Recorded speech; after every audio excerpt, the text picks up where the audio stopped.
Now we have here the grass roots na Les Paul namin.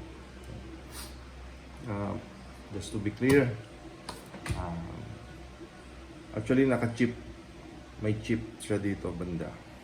And then yung tremolo niya or yung bridge niya is wala na siya yung locking block sa loob. So pero nakakabili naman na ngayon sa Lazada yung block sa loob. Yung makita niyo ba? Block yung dito sa loob para sa locking. And then ito yung nasa likod. Ayan.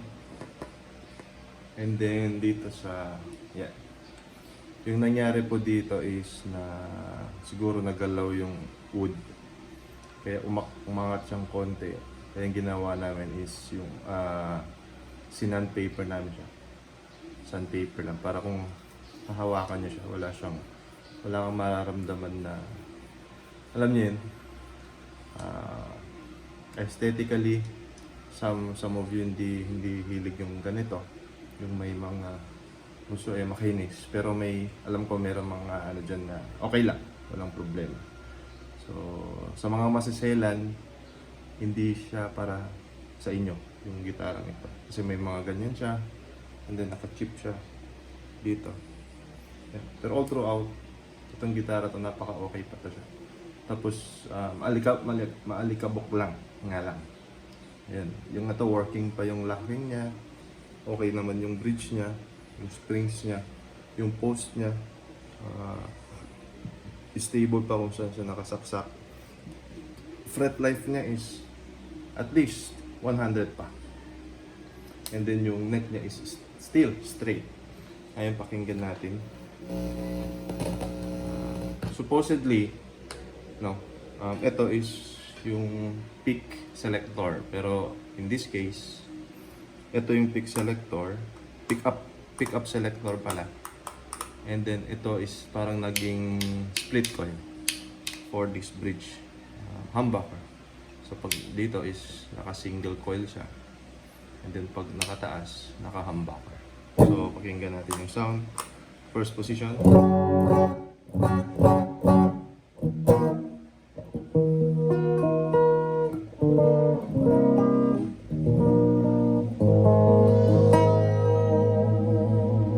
Nagana pa. So naka-humbucker siya ngayon. Pero try natin yung split.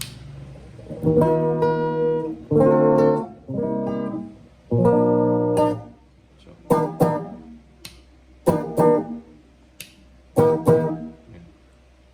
and then second position.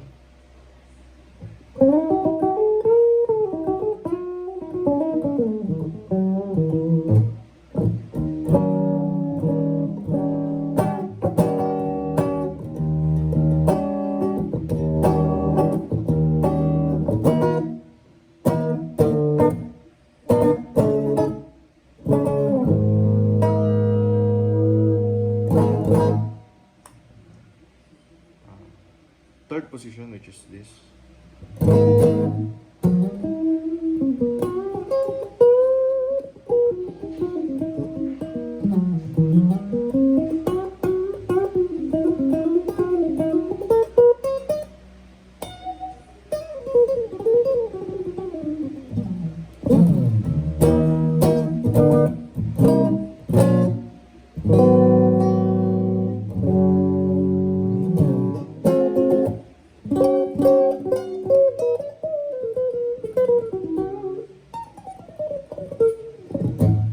Natin na naka-distortion.